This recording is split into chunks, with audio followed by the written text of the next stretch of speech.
2 février 2017, bienvenue en résumé.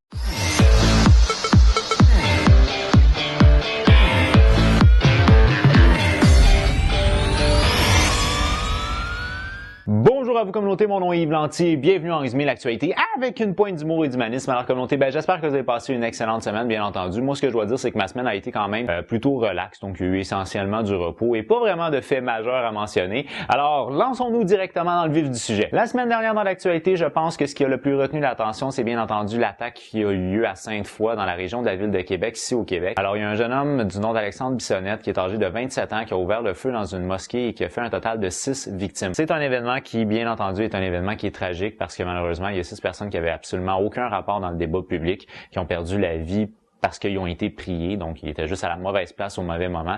Et ça, c'est bien entendu quelque chose de très triste. Donc, j'offre tous mes sympathies à l'ensemble des personnes qui sont touchées de près ou de loin par cette tragédie-là. Il y a eu beaucoup d'hommages qui ont été rendus pour les victimes de cette attaque-là. Donc, entre autres, il y a eu la Tour Eiffel qui a fermé ses lumières pendant une certaine période de temps pour honorer les victimes de l'attaque de Sainte-Foy à Québec. Il y a eu également une minute de silence qui a été observée lors du match du Canadien de Montréal, qui est l'équipe sportive la plus regardée. En tout cas, assurément, l'événement le plus regardé ici au Québec. Bien entendu, le premier ministre Justin Trudeau a rendu hommage, le maire de la ville de Québec, etc., etc. Je pense que de manière générale, il y a eu quand même beaucoup de gens, il y a eu beaucoup d'acteurs qui ont offert leur sympathie aux familles qui ont été touchées. Là où on semble avoir un problème qui est quand même un problème majeur, c'est qu'on n'a pas vraiment de lieu où les enterrer. Il semblerait que dans la région de Québec, on n'a pas un cimetière pour les musulmans, si vous voulez. Alors là, ça devient un petit peu problématique par rapport, disons, aux différentes cérémonies qu'on peut faire pour les victimes de cette attaque-là. Maintenant, je pense que je peux pas vraiment vous donner plus d'informations que vous avez probablement déjà vues parce que ça a été couvert au niveau international, cette histoire-là. Alors, Alexandre Bissonnette est un jeune homme qui avait 27 ans, qui vient d'une famille qui était une famille aisée. C'est un gars qui est éduqué, il était étudiant à l'université.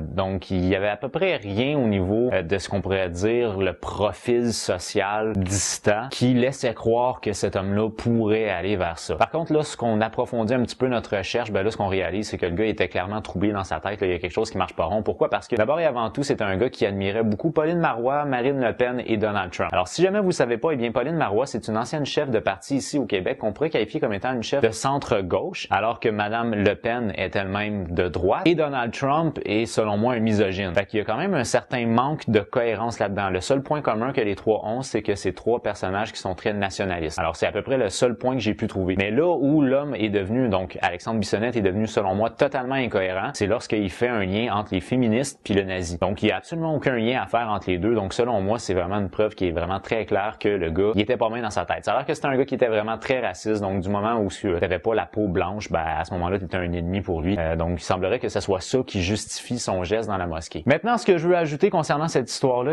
ça a été la couverture médiatique qui a été faite après les événements. Donc, en gros, ce qui est arrivé, c'est que au moment de l'attaque, il y a eu 2 arrestations. 2 personnes qui ont été arrêtées parce que il y en a un qui a pris la fuite, ou du moins qui a essayé de prendre la fuite, puis il y en a un qui, lui, s'est rendu aux policiers. Et là, on a fait les headlines avec ça, disant comme quoi il y avait 2 suspects qui avaient été arrêtés. Je vais utiliser uniquement l'exemple ici d'un média c'est un média que moi je consomme, qui avait titré lundi, donc ça c'est arrivé dimanche au soir, il avait titré « Terreur à la grande mosquée de Québec, 2 hommes ont été arrêtés à la suite d'une fusillade qui aurait fait au moins 5 morts. » Donc au final, il y a eu 6 morts. Le lendemain, le même média titrait « Solidaire dans le drame, Alexandre Bissonnette, 27 ans, fait face à 6 accusations de meurtre prémédité. » Alors ça, c'était la une du lendemain. Il n'y a pas eu comme quoi on s'excusait d'avoir mentionné qu'au début, il y avait 2 suspects. Et entre autres, il s'adonne que dans les 2 suspects arrêtés, il y avait un gars qui est un gars d'origine marocaine. Et là, ça, ici au Québec, ça n'a pas été nécessairement très headline, mais ça a été très headline aux États-Unis. Alors, entre autres, le YouTuber que je vous ai déjà parlé, Philippe DeFranco, a souligné le fait qu'il y a plusieurs réseaux de nouvelles, comme exemple Fox ou sinon AOL, qui ont rapporté comme quoi l'un des tireurs serait lui-même un Marocain, donc un musulman. Et il y en a beaucoup qui ont misé sur cet aspect-là particulier des 2 personnes arrêtées. Mais le gars en question qu'on parle en ce moment, qui est d'origine marocaine, c'était un témoin et non un suspect. Et ça, au moment de l'arrestation, on ne savait pas, il a pris la fuite, on pensait qu'il était impliqué, mais finalement, il ne l'était pas. Là où on a vraiment un problème majeur, c'est sur le fait qu'on l'a identifié comme étant potentiellement un des tireurs. Alors, c'est ce qui nous amène éventuellement à ce que le responsable de la communication de la Maison-Blanche, M. Spicer, va dire que ce genre d'événement-là va justifier la politique de bannir les musulmans aux États-Unis. Alors, l'administration de Donald Trump ici a profité du fait d'une attaque qui a frappé Québec, quand pourtant c'est la communauté musulmane qui a été visée par un blanc québécois francophone. C'est un non-sens ou sinon c'est basé sur une mauvaise nouvelle ou une mauvaise interprétation. En plus de ça,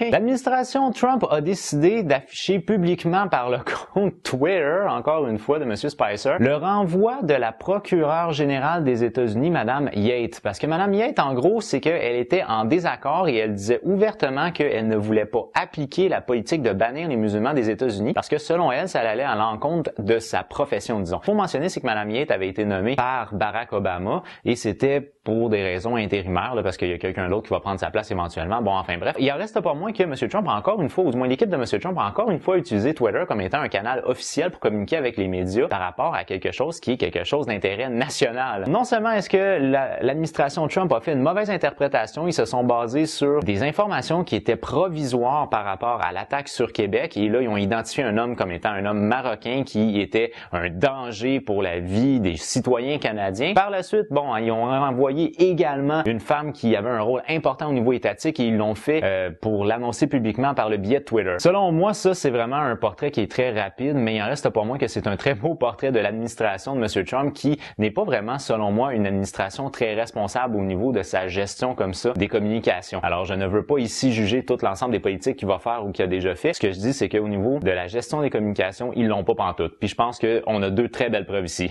Maintenant, communauté, en guise de dernier sujet, j'ai décidé de vous offrir deux sujets différents, mais qui sont deux sujets qui, selon moi, peuvent faire rire. Alors, le premier sujet, ça va être par rapport au NHL All-Stars. Donc, la fin de semaine dernière se tenait le match des étoiles de la Ligue nationale de hockey. Et dans le cadre du match des étoiles, il y a entre autres, avant ça, un match des célébrités. Et dans le match des célébrités, il y a des anciens de la LNH qui jouent contre des célébrités. Dans le lot, il y avait entre autres le chanteur pop canadien très populaire Justin Bieber qui faisait partie de l'équipe des célébrités. Puis un clip qui est devenu un clip viral sur Twitter, c'est celui où il se fait ramasser par Chris Pronger dans le coin de la patinoire.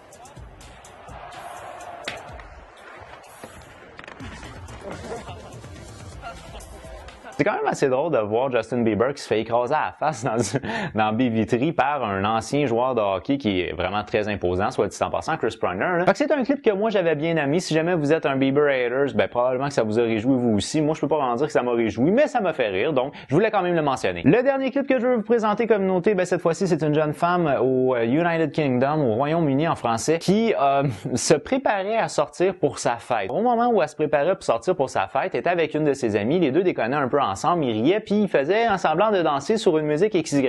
Quand soudainement, il y a une des deux jeunes femmes qui a décidé de se pencher pour faire comme une espèce de twerk ou je ne sais trop, puis elle s'est plantée une barre de métal direct dans le cul.